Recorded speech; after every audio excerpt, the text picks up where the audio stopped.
Did you know that staying at the same job for over 2 years can significantly reduce your lifetime earning potential?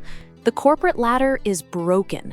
Today, we are dismantling the invisible salary traps that keep most workers stuck in the middle class forever. If you are ready to stop begging for raises and start commanding them, hit that subscribe button and turn on notifications. Let's expose the system.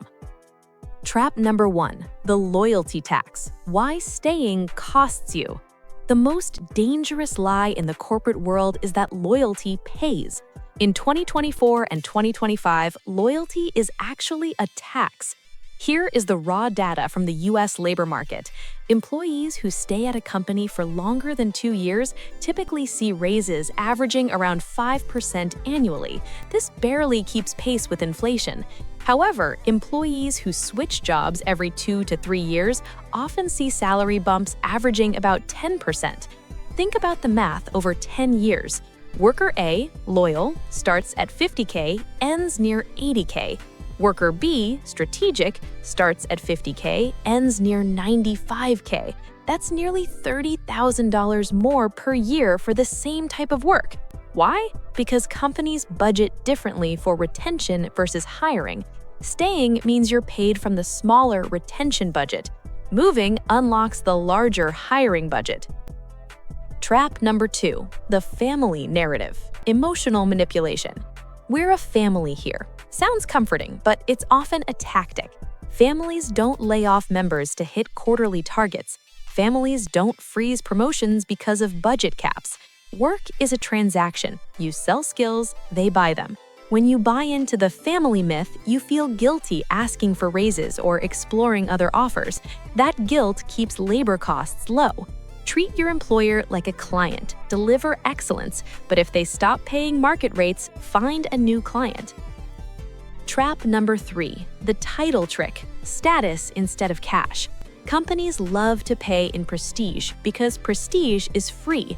A senior title without a raise is not a promotion. It's more work for the same pay. Rule: you can't pay your mortgage with a title. Many high performers fall into this trap. They accept more responsibility, longer hours, and more stress in exchange for a shiny new title, thinking the money will follow later. Often, it doesn't. Unless a title change comes with a salary adjustment, it's not a promotion, it's a demotion. Trap number 4, the inflation illusion. You are getting poorer. Most people get a 3% raise and celebrate. They shouldn't. If inflation is around 3%, as it has been recently, and you get a 3% raise, you didn't get a raise. You broke even at best. Your purchasing power didn't grow. You can buy the same or sometimes less than you could last year. The trap is that companies frame a cost of living adjustment as a merit increase. They pat you on the back for your hard work and give you 3%. That is not a reward for performance. That is the bare minimum to keep the lights on. In reality, anything below inflation means you're losing wealth. We're uncovering the silent wealth killers in your career. If this is opening your eyes, hit that like button. It helps us reach more professionals who need this. Trap number 5, the permission wait. Passive career. 90% of employees wait. They wait for annual reviews, for managers to notice, for promotions to be offered. Top earners don't wait. They schedule quarterly check-ins to document value, solve problems proactively, and present results. Waiting for permission is a trap. Quiet employees are assumed to be satisfied. Speak up with data. I saved the company $50,000 this quarter gets attention. I worked hard gets a pat on the back. Trap number 6, the market value blindness.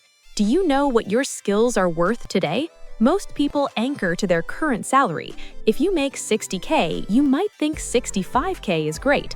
But if the market rate is $85K, you're underpaid.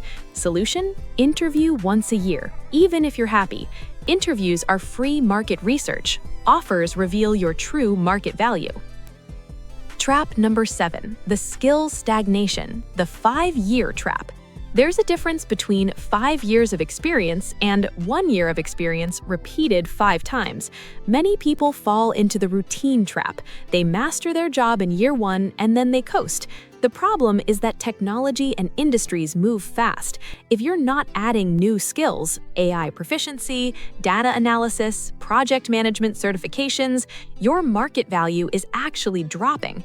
The trap is comfort. It feels good to be the expert who knows how the legacy system works. But if that legacy system disappears, so does your paycheck.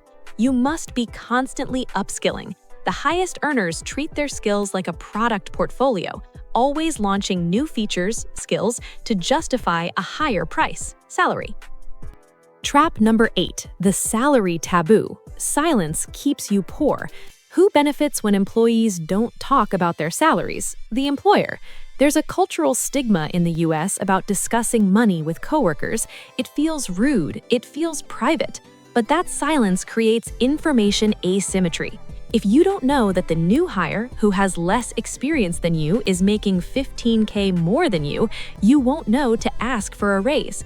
Break the taboo. Use Glassdoor, salary aggregators, and trusted peer conversations. Knowledge is leverage. Trap number 9, the golden handcuffs, lifestyle creep. This trap doesn't keep you underpaid, it keeps you stuck. As you earn more, you spend more. You get the raise, so you buy the nicer car. You get the bonus, so you upgrade the apartment. Suddenly, you need that specific salary to survive. You lose your leverage. Living below your means gives you walkaway power. If you don't need the job, you can negotiate harder. Trap number 10, the HR friend zone. HR is not your advocate. Their role is to protect the company and manage costs. HR's primary function is to protect the company from liability and to manage labor costs. When you go to HR to complain about your salary, they will nod, take notes, and likely tell you about the salary bands and policy limits. Don't expect HR to fix pay gaps. Advocate directly with leadership. The 9-to-5 system isn't designed to make you rich. It's designed to keep you productive and affordable. Move jobs strategically to beat the loyalty tax. Ignore family guilt, it's business. Demand cash with titles. Track inflation against raises. Be proactive, not passive. Know your market value. Upskill constantly. Talk about pay. Live below your means. Negotiate with decision makers, not HR. Avoid these traps and you stop being a cog in the machine. You become the driver of your financial destiny. I'm curious to hear from you. Which of these traps have you experienced? What's the biggest raise you've ever negotiated?